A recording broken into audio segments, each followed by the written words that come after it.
To you, watching this, feeling the quiet pulse of who you are welcome. This space is ours, a soft corner for hearts that love beyond lines.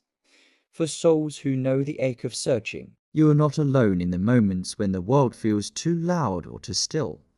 When you wonder if connection is just a fleeting shadow. We see you, carrying your hopes, your hesitations, in the tender rhythm of your breath. This story is for us a whisper of what it means to find someone, not to fill a void, but to share the silence. It's about Liam, alone in the wetlands, his camera catching birds that come and go, like the fleeting thoughts of love he doesn't name. His solitude isn't empty, it's a canvas waiting. If this resonates, please like and subscribe to hold this space with us. Picture him now, standing in the Somerset mist, the world hushed, his lens steady. What happens when a stranger's voice breaks through?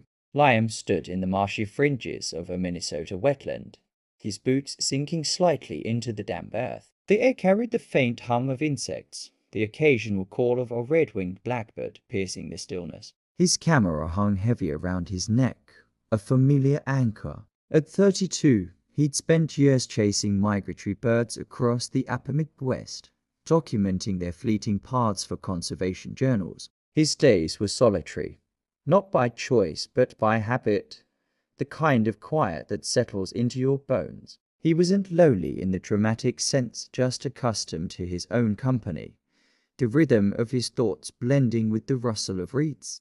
His cabin, a modest rental on the edge of the preserve, held the essentials: a twin bed, a cluttered desk, a kettle that whistled too loudly. At night, he'd scrolled through a niche photography forum, one of the few places where his world of f-stops and shutter speeds met others. He rarely posted, but when he did, his comments were precise, almost poetic, about light angles or the ethics of disturbing nests. It was there, in a thread about Midwest migration patterns, that he first noticed Micah's username, Urbanlands. A single reply, sharp yet thoughtful, about the overlap of urban sprawl and bird habitats. Liam stared at the screen longer than he meant to.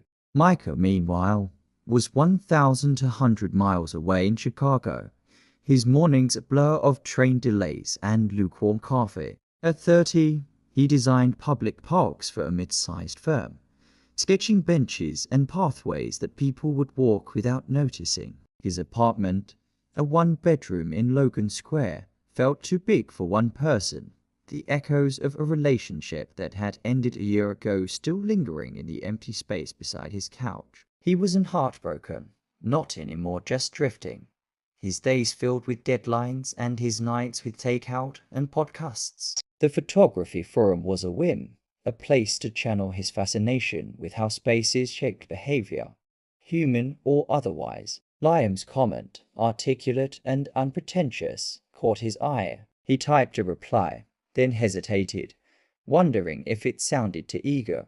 Their exchange began as a trickle comments on posts, then cautious direct messages about focal lengths and city green spaces. Liam's messages were measured, each word chosen with care, like he was framing a shot. Micah's were looser, peppered with dry humor about Chicago's potholes or his failed attempts at houseplants. Neither pushed too hard, but neither pulled away. It was a connection that felt safe in its distance, a shared language of observation and curiosity. Liam found himself checking his phone during breaks, a small thrill at the notification chime. Micah, falling asleep on his couch, would reread their chats, smiling at Liam's quiet wit. The shift came unexpectedly. Liam, after a long day in the field, sent a voice note instead of a text, a 30-second clip about a heron he'd failed to photograph, his Minnesota accent soft, his laugh a little self-conscious.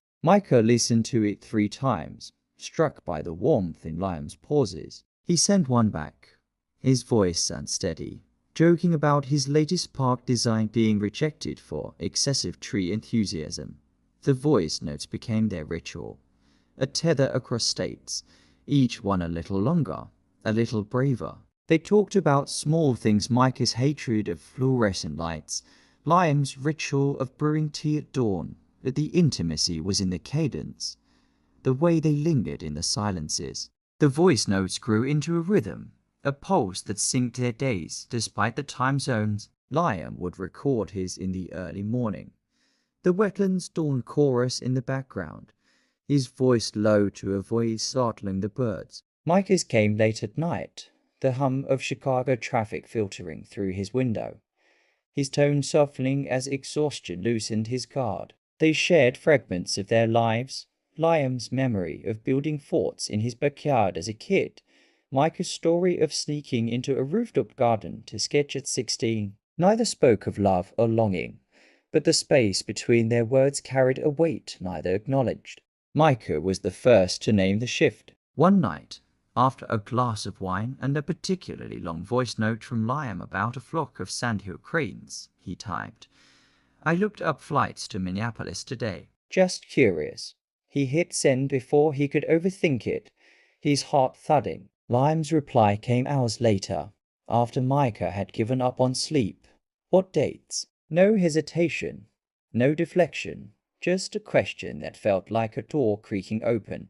Planning the visit was logistical at first: flight times, rental cars, Liam's offer of his spare cot. But beneath the practicalities was a current of anticipation, tempered by doubt. Liam wondered if Micah would find his life too small, too quiet. Micah worried he'd seem too restless, too tethered to his city's chaos. They didn't voice these fears, but they hovered in the gaps of their messages, in the way Micah double-checked his packing list, in how Liam cleaned his cabin twice in 1 week.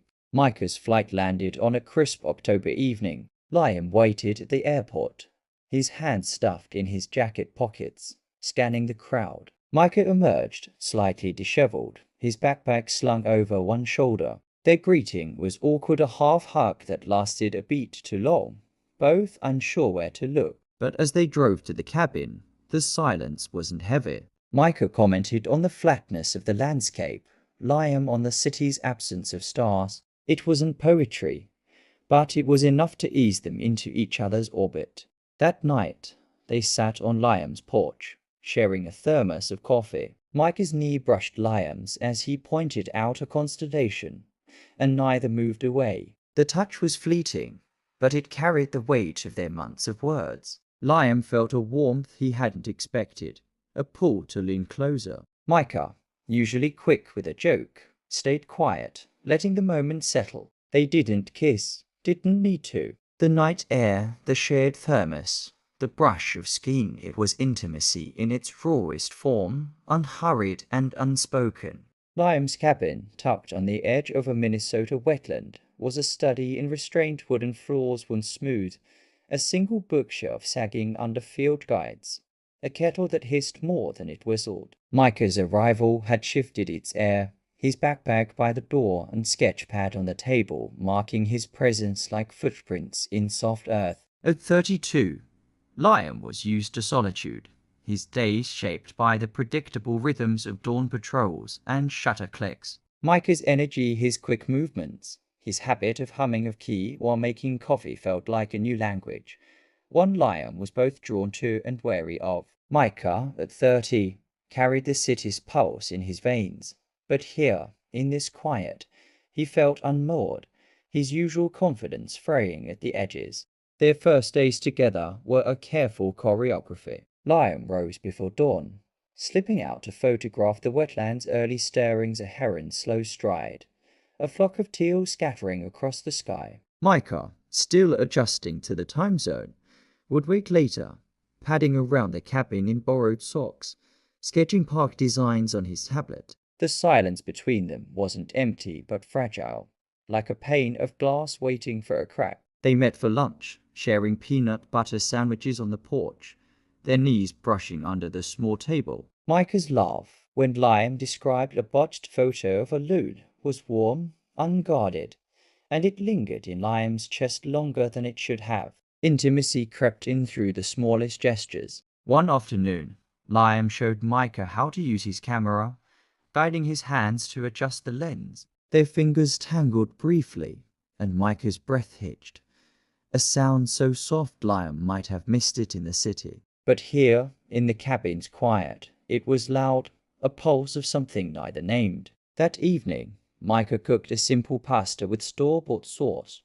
His movements in the tiny kitchen a mix of confidence and clumsiness. Liam leaned against the counter, watching, and when he said, "Smells better than my usual corn soup," Micah's smile was shy, almost boyish. They ate close together, elbows grazing, the act of sharing a meal feeling like a vow they hadn't voiced.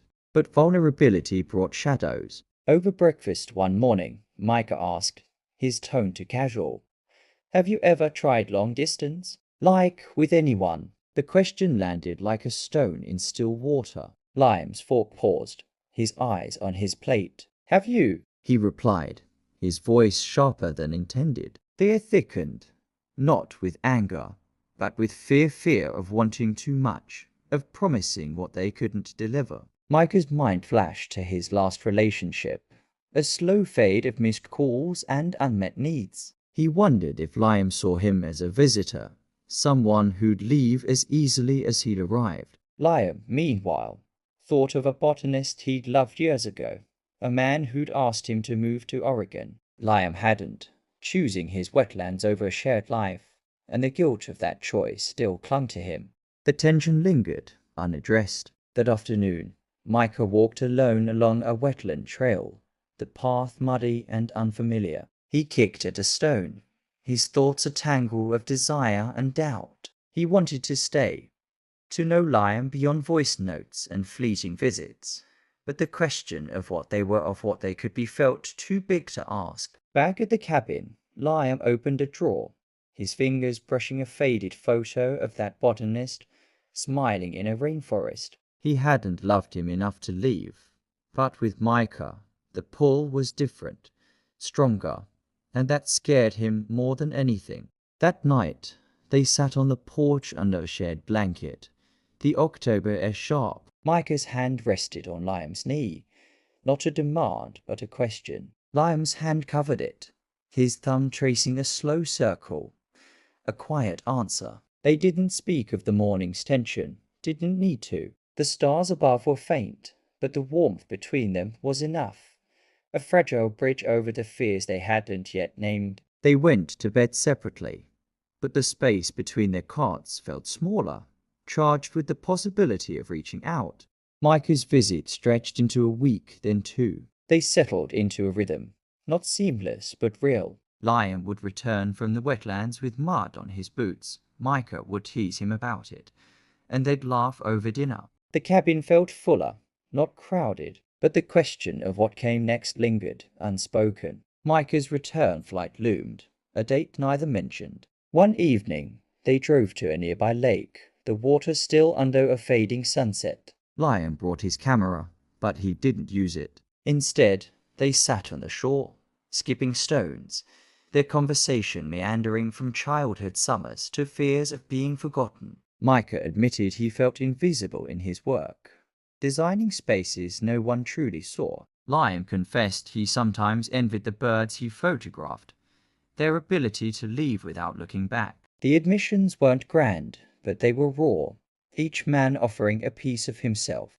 The tension broke subtly. As they walked back to the car, Micah's hand found Liam's, their fingers interlocking naturally. It wasn't a declaration, just a moment of alignment. In the car, Liam turned on the radio, a soft folk song filling the silence. Micah sang along, off key, and Liam laughed, the sound warm and unguarded. They didn't kiss, but the air between them felt charged, like the moment before a storm. Back at the cabin, Micah left a note before bed, tucked under Liam's camera. "I'd come back, but only if you'd miss me the way I already miss you." He didn't know if it was too much, but it was honest. Liam found it at dawn, his heart catching as he read it. He didn't wake Micah, didn't know how to respond. Instead, he went to the wetlands, his camera focused on a lone egret, its stillness mirroring his own. Micah's flight back to Chicago was quiet, the airport goodbye brief but heavy. They hugged, lingering a moment longer than necessary, neither wanting to be the first to let go. Back in his apartment, Micah felt the emptiness anew. The space no longer just his but theirs, haunted by the memory of Liam's laugh. Liam, in his cabin, slept with his phone under his pillow, waiting for a message that didn't come. Their texts resumed, but they were different, less frequent, more cautious. Micah wrote about Chicago's grey skies. Liam about a frost on the wetlands. The voice notes stopped, replaced by typed words that felt safer but hollow. Both men regarding themselves, unsure how to bridge the distance. Then, one morning, Liam saw a lone goose nesting out of season. He photographed it daily, its defiance a quiet metaphor. On a whim, he called Micah before dawn. "There's a goose that doesn't know it's supposed to migrate," he said. No greeting, just the words. A pause, then, "I can come to Chicago next week." Micah's return wasn't a grand gesture. Liam arrived, his bag light, his nerves heavy. They met at Micah's apartment, the door opening to a laugh, a hug, a moment of ease. They didn't solve the future, didn't need to. For now, they were here, sharing space, letting the quiet current pull them closer. Liam's arrival in Chicago was not a homecoming, but it carried the gravity of one. Micah's apartment, with its mismatched furniture and half-dead plants, became their shared terrain. Liam's suitcase sat in the corner, a quiet reminder of temporariness. At 32, Liam was used to open spaces, the wetland's vastness a mirror to his guarded heart. Here, in Micah's cluttered world, he felt exposed, his solitude no longer a shield. Micah, at 30, was accustomed to the city's churn, but Liam's presence, his quiet way of folding a blanket, his habit of pausing before answering, made the apartment feel both fuller and more fragile. Their days found a rhythm, but it was unsteady. Micah worked from his laptop, sketching park designs while stealing glances at Liam, who read field guides or edited photos on his camera. They moved around each other with care, like dancers learning a new step. Meals were shared, simple affairs of stir-fry or take-out pizza, but the act of eating together felt intimate, a silent agreement to stay in each other's orbit. One night, Micah reached across the table to wipe sauce from Liam's chin, his thumb lingering a moment too long. Liam's breath caught, but he didn't pull away. The touch was small, but it burned, a spark of want neither named. The tension grew in the quiet moments. On a chilly evening, they walked through a nearby park, Micah pointing out his firm's designs, a curved bench, a row of native plants. Liam listened, his hand brushing Micah's as they walked, the contact deliberate but unspoken. They stopped by a fountain, the water's soft rush filling the silence. Micah's eyes lingered on Liam's profile, tracing the line of his jaw, the faint scar above his eyebrow. He wanted to ask what it was from, to know the stories etched into Liam's skin, but the words felt too heavy, too much like a claim.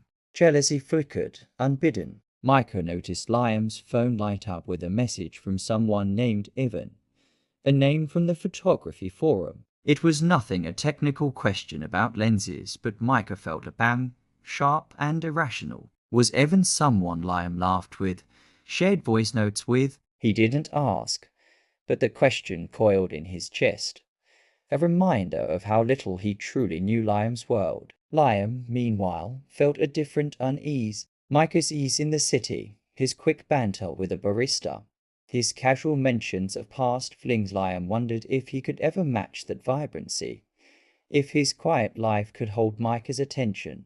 That night, they sat on Micah's couch, a movie playing but ignored, their thighs pressed together, the warmth a quiet challenge. Micah's hand rested on Liam's knee, not moving, just there. Liam felt the weight of it, the unspoken question of how much he could give. He wanted to lean in, to close the gap, but the fear of losing himself, of becoming someone he wasn't, held him back. Micah, sensing the hesitation, pulled his hand away, masking his hurt with a yawn. They went to bed separately, the space between them wider than the couch. The days stretched, each one layering new intimacies and new fears. Liam joined Micah at a work event, a park opening where Micah's designs were unveiled. He stood on the sidelines, watching Micah charm colleagues with his quick wit, his hands gesturing animatedly as he explained a pathway's curve. Liam felt a mix of pride and displacement,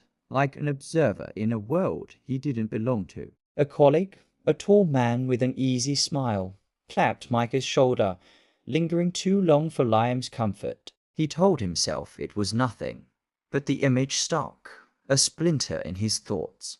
Micah, too, was grappling with shadows. Liam's quiet intensity, his ability to sit still and watch the world, was magnetic but intimidating. Micah wondered if he was too loud to scattered, his city life a poor fit for Liam's deliberate calm. He caught himself overanalyzing Liam's silences, wondering if they held judgment or disinterest. One morning, as Liam brewed coffee, Micah blurted, "Do you ever feel like you're too much for someone?" The question hung, raw and unguarded. Liam paused, his hand on the kettle. "Sometimes," he said, his voice soft, "I feel like I'm not enough." The admission was a crack in their armor, a glimpse of the fears they both carried. Their physical closeness grew bolder, but never rushed. One evening, they cooked together, Liam chopping vegetables while Micah stirred a sauce. Their elbows brushed, and Micah leaned into the contact, his shoulder against Liam's. The kitchen felt small, though thick with possibility. When Liam reached for a spice, his hand grazed Micah's waist, and neither moved away. The moment stretched, their breathing synced, until the sauce bubbled over, pulling them back with a shared laugh. It was sensual, not in the act, but in the awareness, the way their bodies seemed to speak where words failed. Yet the unspoken loomed. Micah found himself wanting to ask about Liam's past, about the ex who'd left photos in his cabin drawer. He didn't, afraid of what the answer might reveal someone Liam had loved more, someone who'd fit him better. Liam, meanwhile, wrestled with Micah's note from Minnesota. Only if you'd miss me. He did miss Micah, even now, with him right there. But saying it felt like a promise he wasn't sure he could keep. Not when his life was rooted in solitude, in places Micah might never call home. One night, they fell asleep on the couch, a blanket tangled between them. Micah's head rested on Liam's chest. Liam's arm draped over Micah's shoulder. It was the closest they'd been, their bodies trusting where their minds hesitated. In the dark, Liam traced the outline of Micah's hand, memorizing its shape, afraid it might slip away. The city began to wear on Liam. Chicago's noise, the horns, the crowds, the constant hum felt like an assault after the wetlands' quiet. He missed the rhythm of his mornings, the clarity of open skies. Micah sensed the shift, saw it in the way Liam's shoulders tensed in a crowded CAF, the way he'd stare out the window during dinner. Micah tried to bridge the gap, suggesting walks in quieter parks, but it wasn't enough. He felt Liam slipping, not away from him, but into himself, a place Micah couldn't follow. Doubt crept in like damp air. Micah overheard Liam on a call with a colleague, discussing a new project in Minnesota. The excitement in Liam's voice, the ease of talking shop, stuck. Micah wondered if he was a detour, a temporary thrill before Liam returned to his real life. He didn't voice it, but his touches grew tentative, his jokes less frequent. Liam noticed, but his own fears of uprooting his life, of failing someone again, kept him silent. He wanted to reassure Micah, to say he was here, but the words felt too big, too final. One evening, they attended a gallery opening, a favor for one of Micah's co-workers. The space was loud, filled with artsy types and overpriced wine. Liam stood by a wall, holding a glass he didn't drink from, watching Micah laugh with a group. A man, younger and sharper dressed, leaned close to Micah, his hand brushing Micah's arm. Liam's chest tightened, not with jealousy, but with a deeper fear that Micah belonged here, in this vibrant world, and Liam was just a visitor. He left early, claiming a headache, and walked back alone, the city lights blurring into a haze. Micah found him later, sitting on the apartment's fire escape, staring at the skyline. He didn't ask why Liam left, just sat beside him, their knees touching. The silence was heavy, but Micah broke it, his voice low. "I don't want you to feel like you have to be someone else here." Liam didn't reply, but he leaned into Micah, his head resting on Micah's shoulder. It was a confession without words, a plea to be seen. The weight of their fears began to surface, raw and unfiltered. One morning, over coffee, Micah asked about the photos in Liam's cabin. The question wasn't planned, but it spilled out, a mix of curiosity and insecurity. Liam's face tightened, but he answered. A botanist, a relationship that ended when Liam couldn't leave Minnesota, couldn't bend his life to someone else's. He didn't say he'd loved him, but the pause suggested it. Micah nodded, his throat tight, wondering if he was asking Liam for the same impossible choice. Liam, in turn, asked about Micah's past, his voice careful. Micah spoke of a relationship that faded not in anger, but in neglect, a partner who'd wanted more than Micah could give. "I'm scared I'll do it again," Micah admitted, his eyes on his mug. Not show up enough. The honesty was a blade, cutting through their careful dance. They sat in silence, the weight of their confession settling like dust. Their intimacy deepened, not in grand gestures, but in the small, vulnerable acts. One night, Liam traced the lines of Micah's palm, his touch slow, deliberate. Micah watched, his breath uneven, feeling seen in a way that scared him. They didn't kiss, but the air between them was electric, a pull that made words unnecessary. Another night, Micah tucked a strand of hair behind Liam's ear, his fingers lingering, and Liam leaned into the touch, his eyes closing. It was sensual, not in passion but in trust, the kind that comes from knowing someone could break you but choosing to stay. Yet the question of the future loomed. Liam's project in Minnesota was starting soon, a 6-month commitment. Micah's work was here, tied to Chicago's parks and deadlines. Neither spoke of it directly, but it hovered in their silences, in the way Liam packed his bag with care, in how Micah lingered at the door each morning.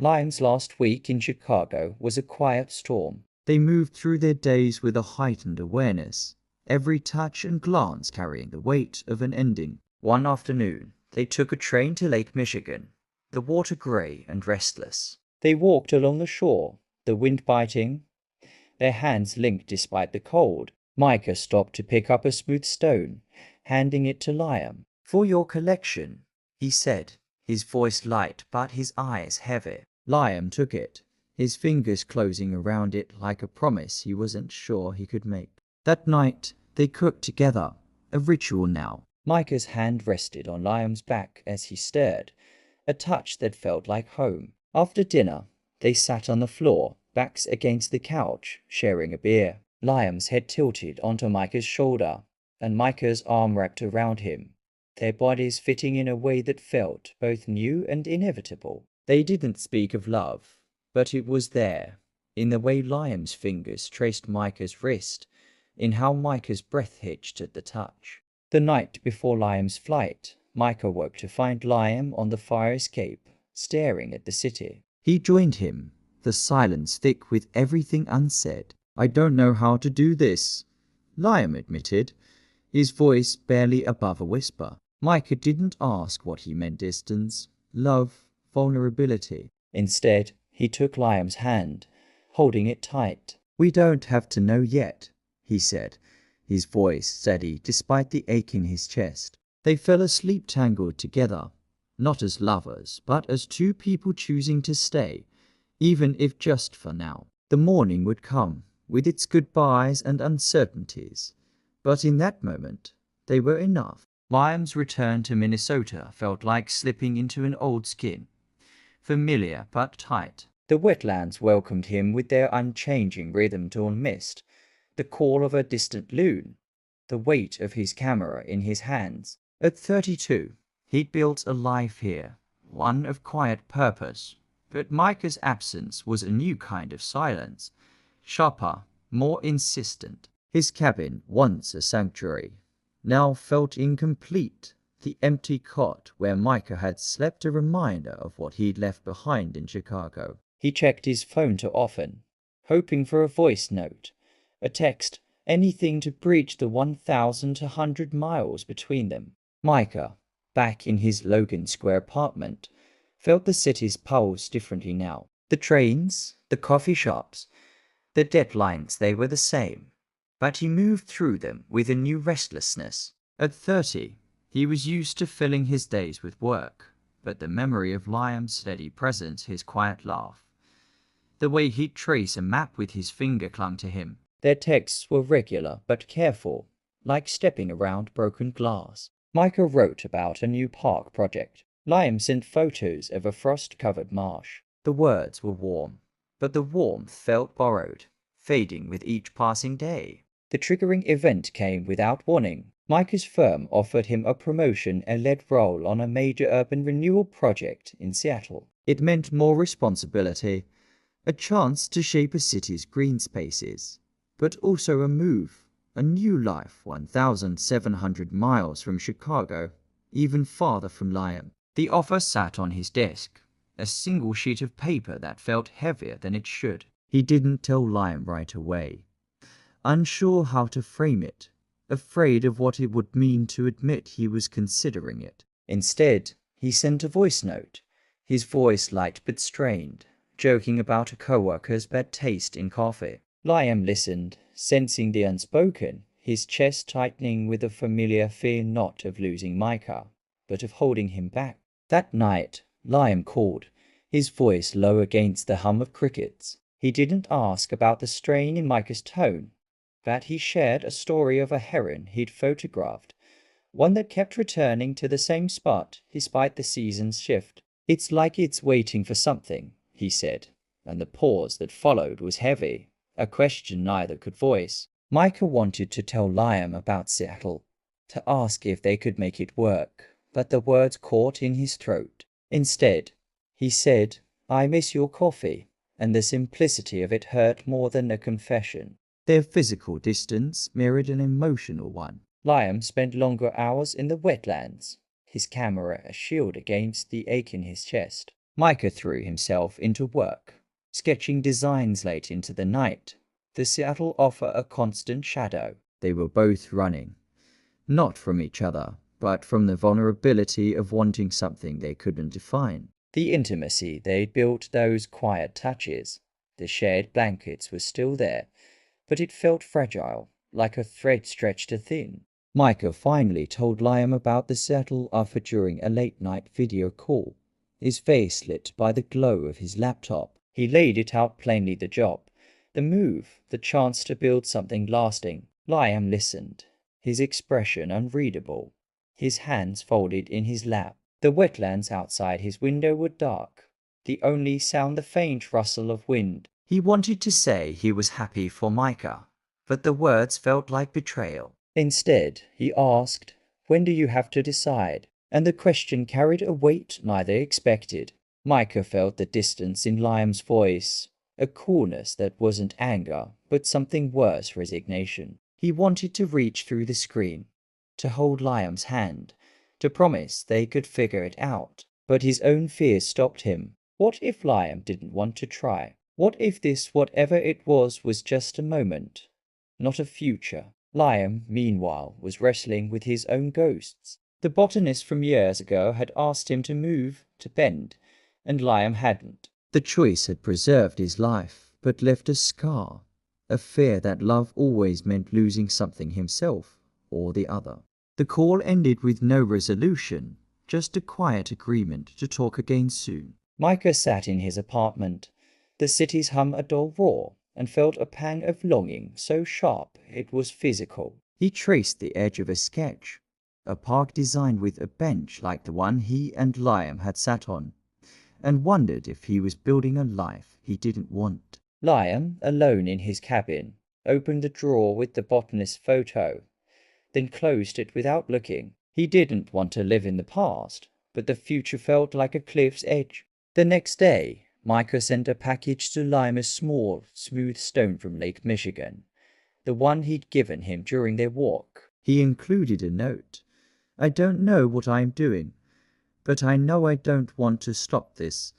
Liam held the stone, its weight grounding, and felt a surge of something he hadn't let himself name, hope, mixed with fear. He didn't reply right away, but he carried the stone in his pocket, a quiet reminder of Micah's hand in his.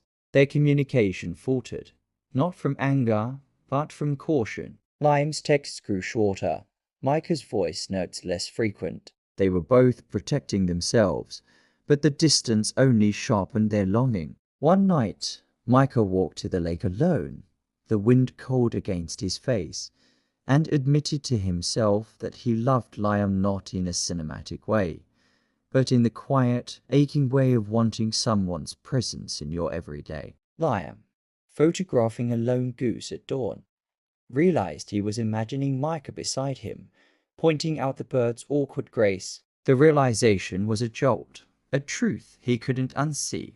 The turning point came unexpectedly, sparked by a small act of courage. Liam, unable to bear the silence, booked a flight to Chicago without telling Micah. He didn't plan a grand gesture, just a need to see him, to speak face to face. He arrived on a rainy afternoon, his bag slung over his shoulder, and knocked on Micah's door. Micah opened it, startled, his hair damp from a shower, his expression a mix of shock and relief. They didn't hug right away. They just stood there, the rain a soft patter outside, the air between them thick with everything unsaid. They sat on Micah's couch, closer than necessary, their knees touching. Liam spoke first, his voice steady but raw. He talked about the botanist, not as a confession, but as context, how he'd chosen himself over love, how he was scared to do it again, but more scared of losing Micah.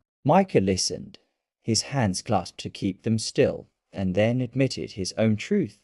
The Seattle offer wasn't just a job. It was a test of whether he could build a life without running from it. He didn't want to go, but he didn't know how to stay without knowing Liam wanted him to. The room felt smaller, the air charged with their honesty. Micah reached for Liam's hand, his fingers trembling, and Liam didn't pull away. Their touch was a lifeline, a silent promise to keep going. They didn't kiss, but their foreheads pressed together, their breaths mingling, the intimacy more raw than any embrace. It was a climax, not of passion but of truth, the moment they stopped hiding from what they meant to each other.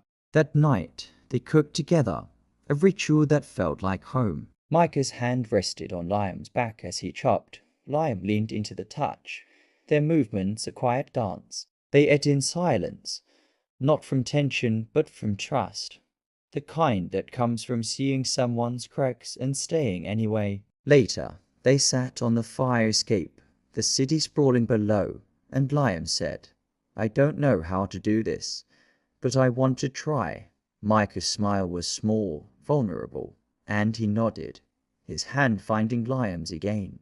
The days that followed were a delicate balance, a pact to navigate the unknown together. Liam stayed in Chicago, his project in Minnesota on hold, a choice that felt both reckless and right. They didn't pretend the distance wasn't there. Seattle still loomed, as did Liam's life in the wetlands, but they chose to face it, not as a problem to solve, but as a reality to live. Their mornings were soft, Micah sketching while Liam read, their routines separate but intertwined. They shared coffee, their mugs clinking, and the sound felt like a promise.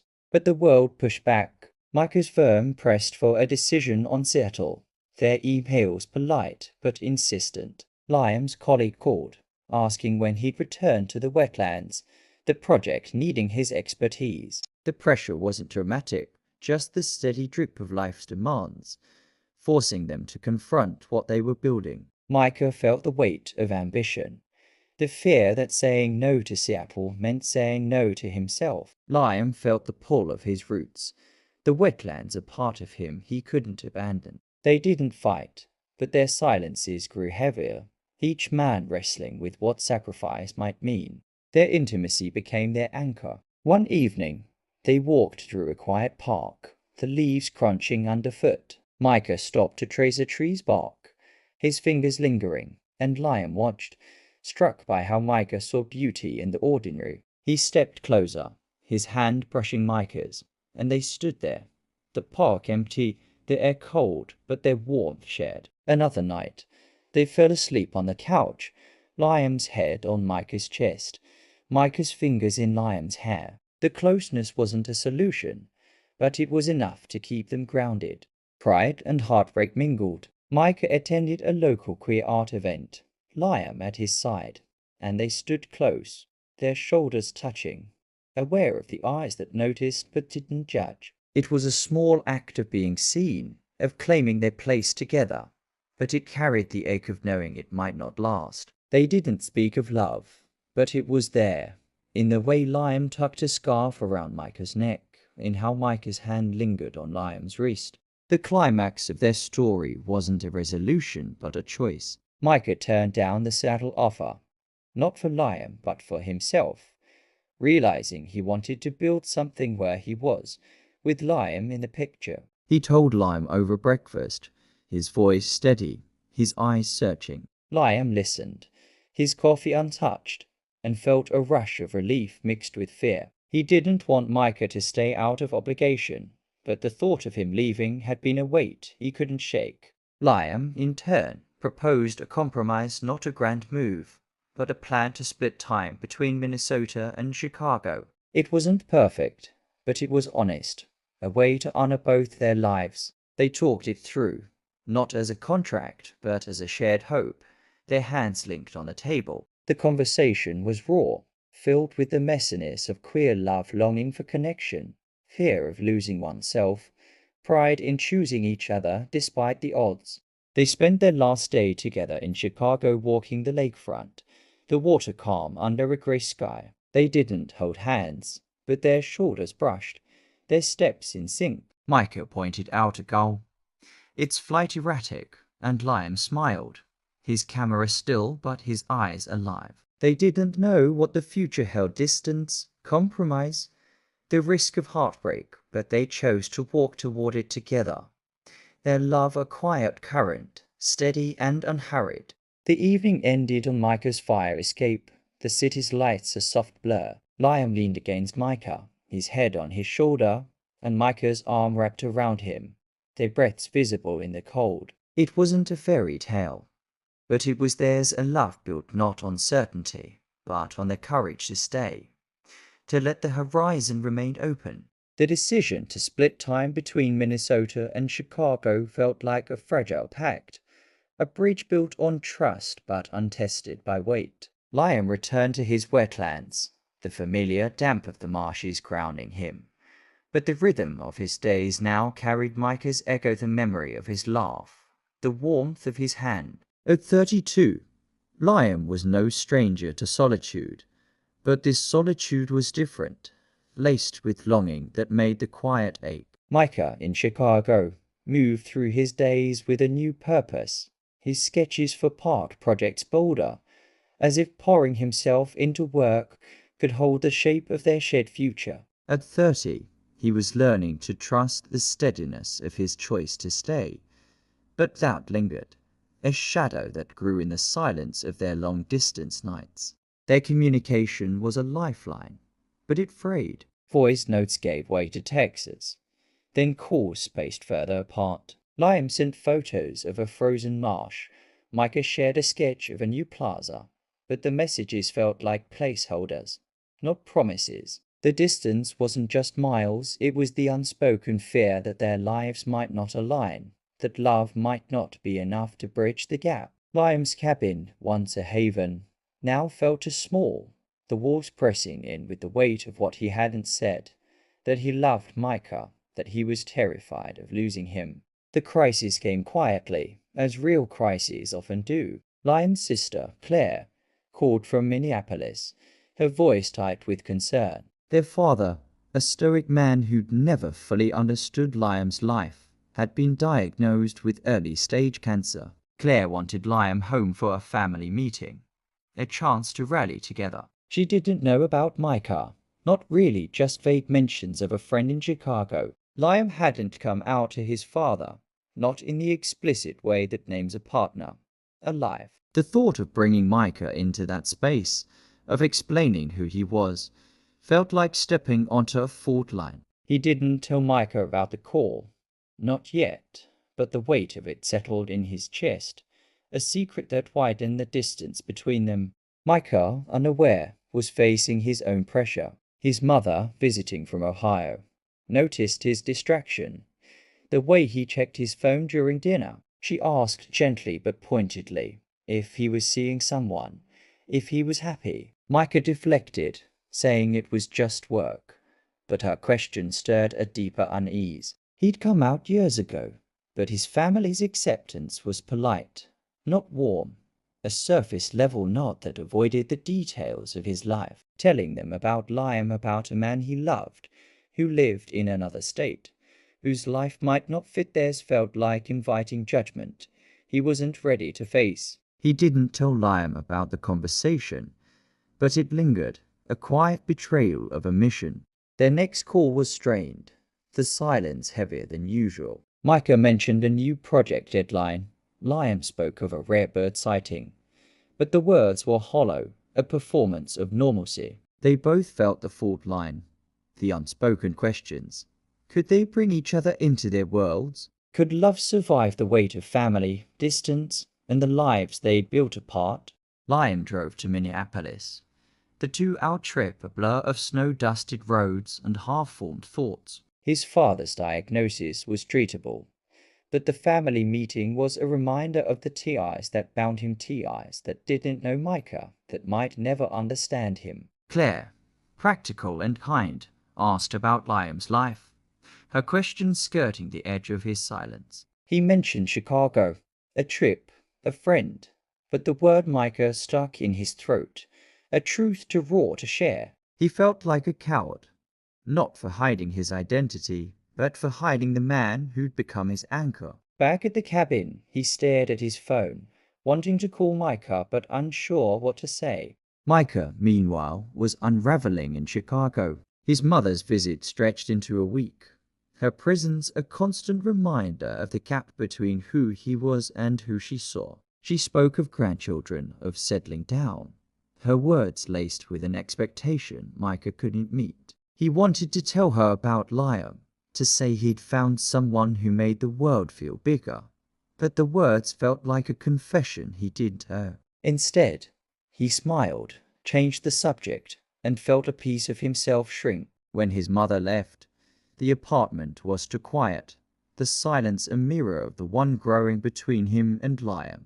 Their communication faltered further. Liam's texts were brief, Micah's calls went unanswered. It wasn't anger but fear, a mutual retreat into safer ground. Micah spent evenings sketching, his lines sharp and restless, while Liam lingered in the wetlands, his camera focused on a single egret that refused to leave its nest. The bird became a metaphor, a creature caught between staying and going, and Liam photographed it obsessively, as if capturing its indecision could clarify his own. One night, Micah broke the silence with a voice note, his voice raw and steady. He spoke of the city feeling empty, of wanting to hear Liam's laugh, of being scared they were drifting. Liam listened, his heart aching, but didn't reply. He wanted to say he loved him, that he was scared too, but the words felt like a promise he couldn't keep.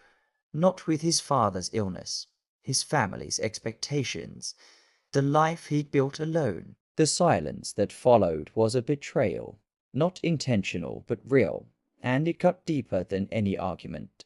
Micah, hurt by the lack of response, walked to Lake Michigan, the wind biting his face. He stood where they'd walked together, the memory of Liam's hand in his a ghost he couldn't shake. He loved Liam, not in a storybook way, but in the quiet, stubborn way of wanting someone's flaws, their silences, their fears. But love wasn't enough if it couldn't be spoken, if it couldn't withstand the weight of their separate worlds. The breaking point came in Minneapolis, at a family dinner Liam couldn't avoid. His father, frailer than he'd expected, sat at the head of the table, his voice gruff but kind. Claire, sensing Liam's distance, pressed him gently about his life, her questions circling closer to the truth. When she asked if he was seeing someone, the room went still. Liam's heart pounded, the weight of years of silence pressing down. He could have said yes, could have named Micah, but the fear of his father's reaction of rejection, or worse, indifference, held him back. He said, "No, just busy," and the lie tasted like ash. Back at the cabin, Liam sat on his porch, the night cold and unforgiving. He opened his phone, scrolling through photos of Micah, his smile at the lake, his hand sketching a park. The love he felt was undeniable, but so was the fear that bringing Micah into his family, his world, would break something he couldn't repair. He typed a message, deleted it, then typed again. "I need to tell you something." He didn't send it, but the words burned, a confession he wasn't ready to make. Micah in Chicago was facing his own reckoning. A co-worker, noticing his distraction, invited him to a queer poetry reading, a small event in a dimly lit bar. He went, hoping for distraction, but the poems were honest, full of longing cut to close. One poet spoke of loving someone across distance, of the ache of silence, and Micah felt tears prick his eyes. He left early, walking home through the cold, and realized he couldn't keep waiting for Liam to choose him. He loved him, but love wasn't a one-way street, and the silence was breaking him. That night, Micah sent a text, simple but heavy. "I need you to tell me what we're doing here." Liam saw it at dawn, his heart sinking. He wanted to call to explain, but the weight of his family, his fear, his unspoken truth held him back. The silence stretched, a chasm neither could cross alone. Their love was real, rooted in the tender moments they'd shared, hands brushing, foreheads touching, quiet nights on fire escapes, but it was also fragile, tested by the realities of their lives. Coming out, family pressure, the distance between them, these weren't abstract conflicts, but lived truths, the kind that queer love often navigates with both pride and pain. They were at a precipice, not of anger, but of choice, each man facing the question of what they were willing to risk for each other. Liam drove to Chicago unannounced, a decision born of desperation rather than courage. The road stretched endless, his thoughts a tangle of fear and love. He didn't know what he'd say, only that he couldn't let the silence win. Micah, unaware, was in his apartment, sketching a park that would never be built, his heart heavy with the text he'd sent and the response that hadn't come. When Liam knocked, the sound was a jolt, a crack in the stillness. They stood in the doorway, the rain outside a soft curtain. Micah's eyes were tired, searching, and Liam's were raw, unguarded. They didn't hug, not yet. The air between them was too charged, too full of what hadn't been said. They sat on the couch, the same one where they'd fallen asleep months ago, and Liam spoke first. He told Micah about his father's illness, about the family dinner, about the lie he'd told. "I didn't say your name," he admitted, his voice breaking, "and I hate myself for it. It was a confession, not just of fear but of love, the kind that scared him more than rejection." Micah listened, his hands clasped to keep them still. He wanted to be angry, to demand more, but the pain in Liam's voice mirrored his own. He spoke of his mother, of her questions, of the fear that loving Liam meant losing a part of himself to a family that might never fully see him. "I want this," he said, his voice low, "but I need to know you're in it too."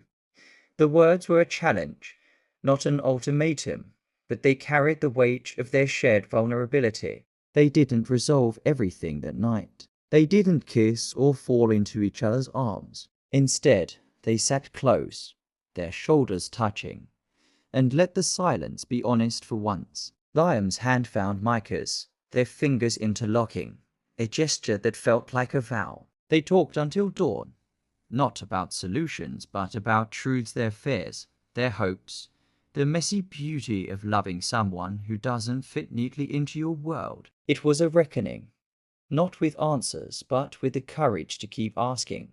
The weeks that followed were a slow rebuilding.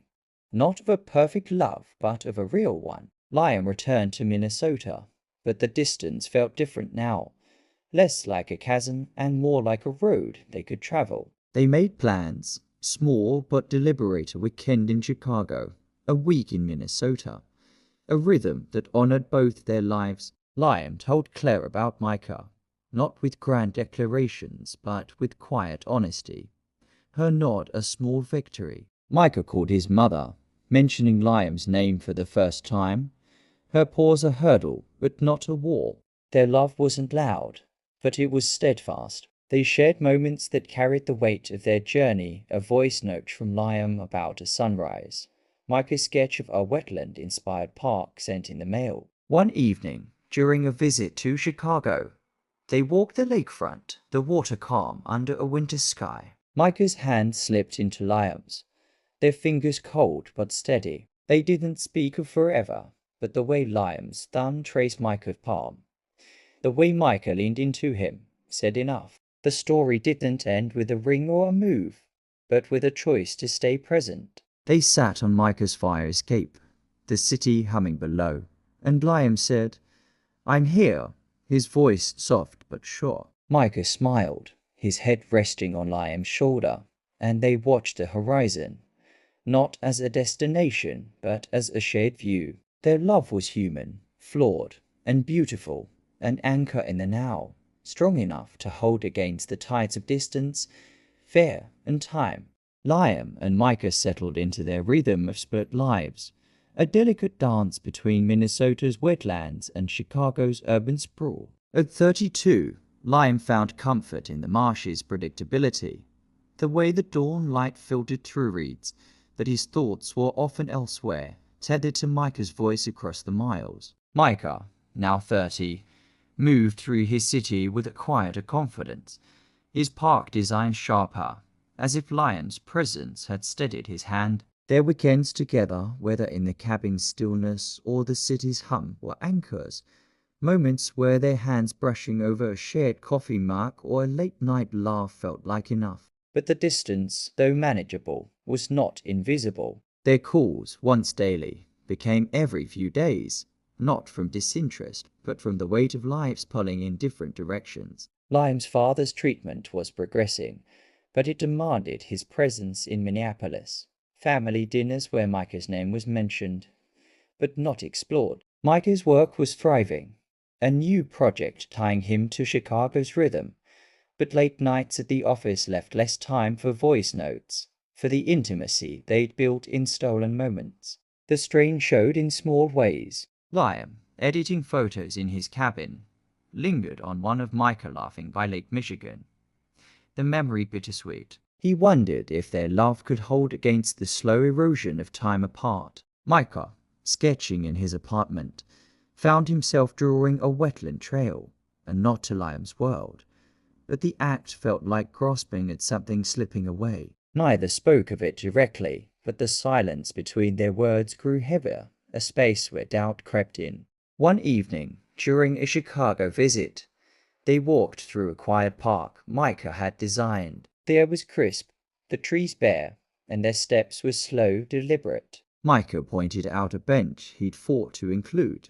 its curve meant for lingering. Liam sat, pulling Micah down beside him, their thighs pressed together. The touch was familiar, but it carried a new weight, a question of how long they could keep carving out these moments. They didn't kiss, but Liam's hand rested on Micah's knee, a gesture that felt like a promise they both wanted to believe. Back at Micah's apartment, they cooked together, a ritual that grounded them. Micah's shoulder brushed Liam's as they chopped, and Liam leaned into it, the warmth a quiet defiance against the distance. They ate in silence, not strained but full, the kind that comes from knowing someone too well to need words. Later, on the couch, Micah's head rested on Liam's chest, Liam's fingers tracing slow patterns on his arm. It was love, unspoken but undeniable, and yet it felt fragile, like a photograph fading at the edges. The turning point came not as a single event, but as a slow accumulation, a realization that love alone couldn't bridge their worlds. Liam's father, now in remission, asked him to stay closer to Minneapolis, a request rooted in care but heavy with expectation. Claire, sensing Liam's distraction, pressed gently, asking if Micah was serious. Liam nodded, but the word felt inadequate, a label that couldn't capture the way Micah's laugh made his chest ache. He hadn't told his father about Micah, not fully, and the omission was a weight he carried alone.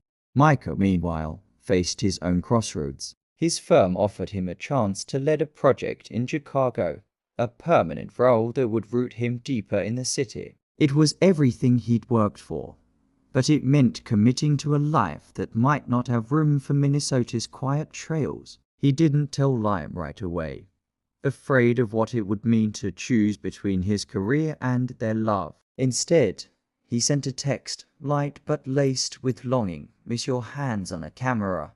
Liam's reply was a photo of a lone goose, captioned, "Miss your sketches." The exchange was tender, but it hid the truth.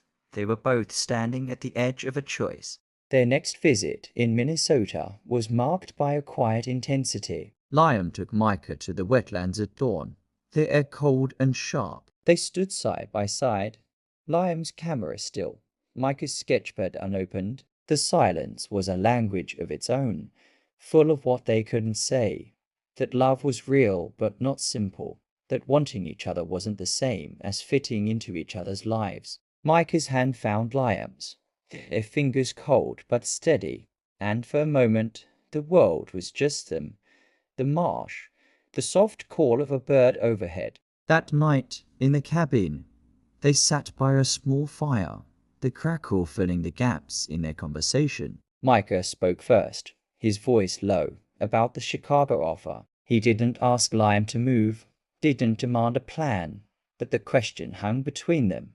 Could they keep this up, this half-life of weekends and phone calls? Liam listened, his eyes on the flames, and admitted his father's request, the pull of family, the fear of letting them down again. The honesty was raw, not a fight but a shared wound, the kind that comes from loving someone enough to see their edges.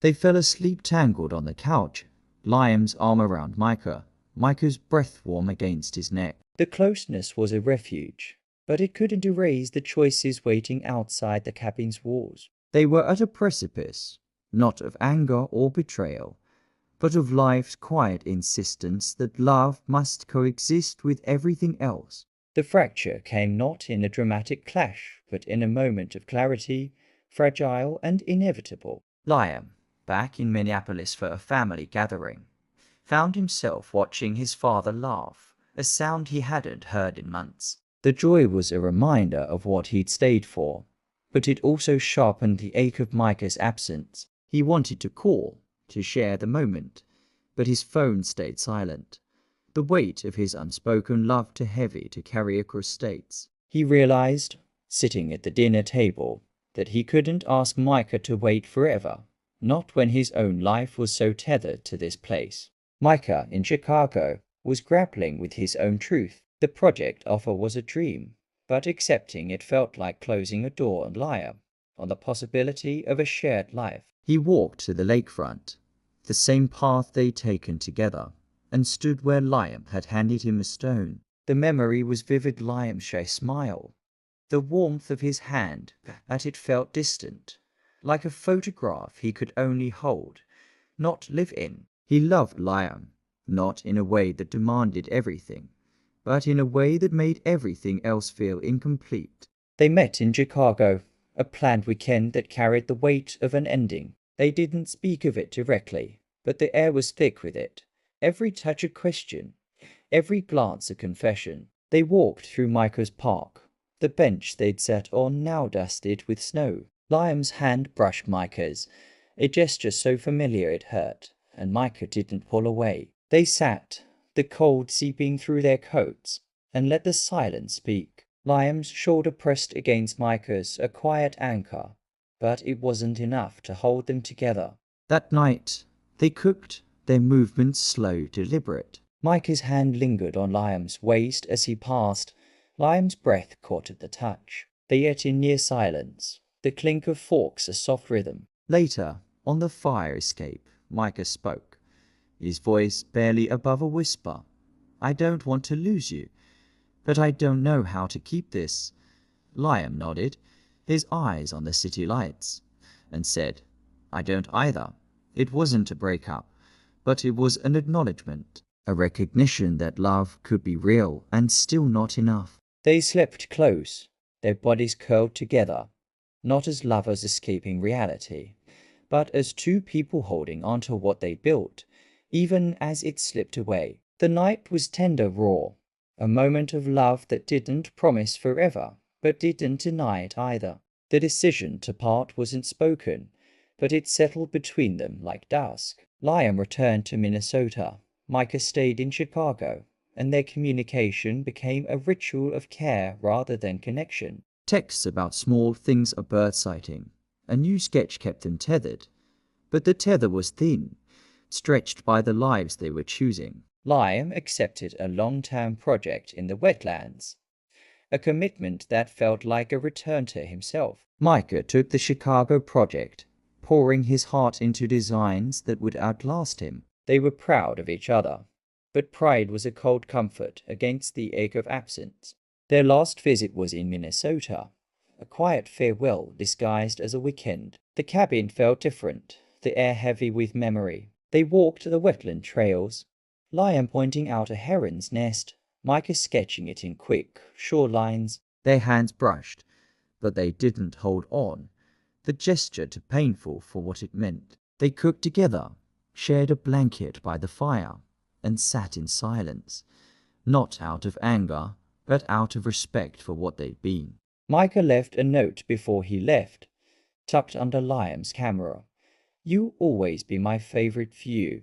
Liam found it after Micah's car had disappeared down the road, his throat tight as he read it. He didn't cry, but he held the note, the stone from Lake Michigan still in his pocket, and felt the weight of love that didn't end but changed shape. They didn't stop loving each other, but they let go of trying to force their lives to fit. Liam's days were filled with the wetlands, his camera capturing moments of fleeting beauty, each one a reminder of Micah's eyes. Micah's parks took shape in Chicago, benches and paths that held the echo of their walks together. They texted occasionally, a photo, a sketch, a quiet acknowledgement that they still existed in each other's worlds, even if not side by side. The letting go was not a betrayal but a truth, a recognition that love could be profound and still not permanent. It was the kind of choice queer love often demands, honoring the self while cherishing the other, even when it hurts. The story ended not with a door closing, but with a window left ajar. Liam, now 33, stood in his wetlands at dawn, the air sharp with spring. A flock of geese passed overhead, their calls a reminder of movement, of seasons that shift but return. He carried Micah in him, not as a wound, but as a warmth, a part of his lens that saw the world differently now. He told his father about Micah, a quiet conversation over coffee, and the nod he'd received wasn't approval but acceptance, a small step that felt like enough. Micah, in Chicago, walked through his completed park, the bench he designed now a place where strangers sat, loved, lingered. At 31, he was building a life he was proud of, one that held space for the memory of Liam's touch, his laugh, his steady presence. He'd told his mother about Liam, not as a partner but as someone who'd mattered, and her silence was softer this time, a bridge not fully crossed but not broken. They met once more by chance, at a conservation conference in Minneapolis. Liam was presenting photos, Micah attending for a panel on urban green spaces. Their eyes met across a crowded room, and the air shifted, not with longing but with recognition. They talked over coffee, their words easy, not heavy. Liam spoke of a new project, Micah of a park opening. They didn't touch, didn't need to. The love was still there, not as a flame but as an amber, warm and steady. They parted with a hug, brief but real, their smiles tinged with the beauty of what had been. Liam watched Micah walk away, his figure blending into the crowd, and felt a quiet ache, not for what was lost, but for what had been found. Micah, stepping into the cold Minneapolis air, looked back once, his heart full of a love that didn't demand forever. The story closed on a wetland trail. Liam's camera focused on a single goose, its wings catching the light. The image wasn't perfect, but it was honest, a moment of beauty that didn't need to last a matter. Their love, like the goose, had found its place, not in staying but in moving forward, carrying each other in the quiet corners of their hearts.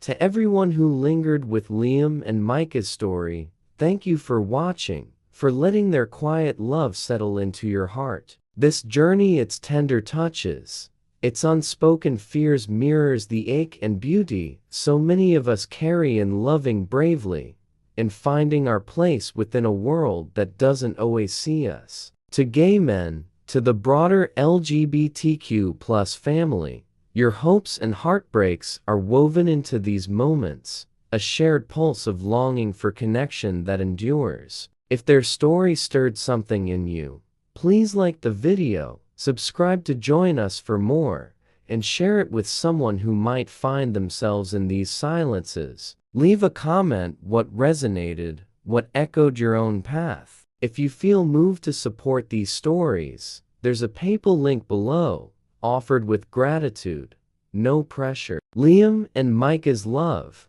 like ours, is a fleeting light, not perfect but honest, a reminder that even in letting go, we carry each other forward, held in the quiet of who we are.